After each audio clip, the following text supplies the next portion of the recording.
Hey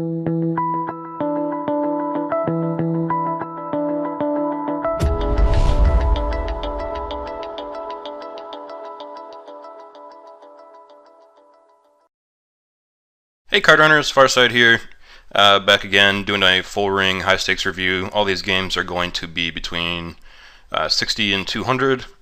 If you have any questions, make sure to put them in the comments. I've been a little bit disturbed about the lack of comments in my last couple of videos. I usually get quite a few. I don't know if you guys if I just explain myself so well that, you know, you don't need any feedback or anything, but I always like talking with people, so shoot me a comment. So these are some pretty interesting games. I look forward to talking about them, so let's get started.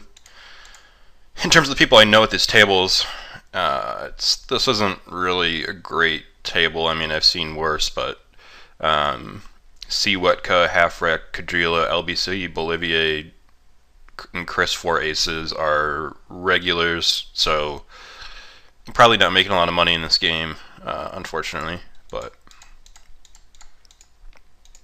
I'm usually pretty picky with game selection because I play a lot of heads up, and that's kind of my main game these days.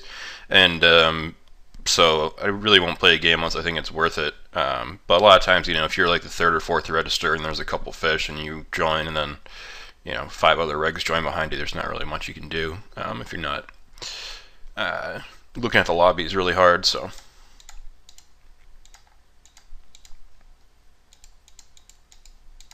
it's kind of been disturbing to me about how poker sites have not adjusted their rake on their sites. I mean, we're still paying 7% rake for this $100 game here, which is just ridiculous.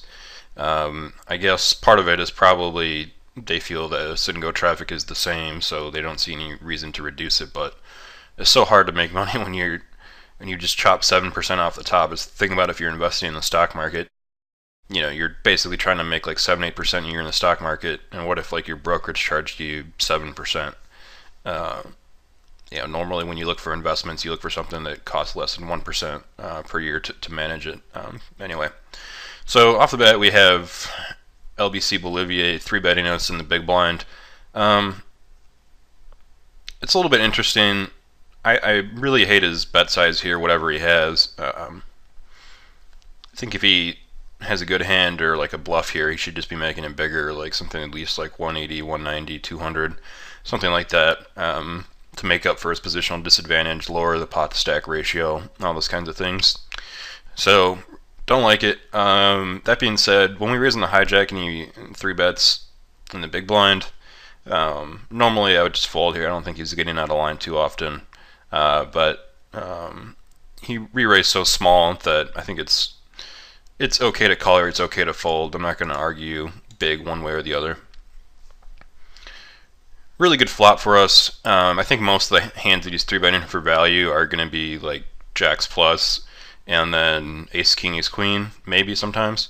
So I think overall, and then like I think maybe 25% bluffs or something like that. So I think overall this is a pretty good board for our range and not necessarily that great for his. There's a lot of different things we could do here. We could call, and if we call, then the pot's going to be about 600 in the turn, and say he bets 300. We can just shove over with a decent amount of fold equity. We can just bomb the flop here, which I think is the standard play probably. Just make it, I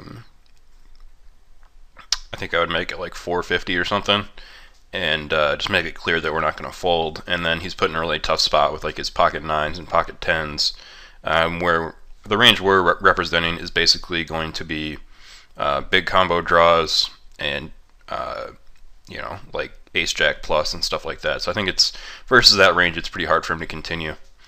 And so I decided just to call. And he checks the turn. I don't think he's ever checking this with an overpair. I just think there's too much of a likelihood I'm going to check behind with a hand like jack 10 suited or pocket 9s or something to take a free card.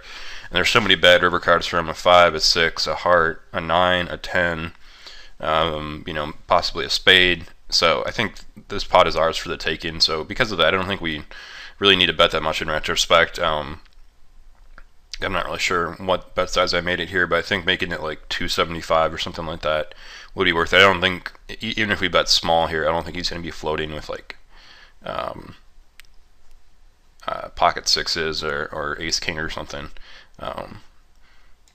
The only hand I would really be worried about would be like pocket nines, I guess, peeling one by check calling or something, but I think that's relatively unlikely. I don't think he sees like many hands that he beats here, other than like the exact one we have, so.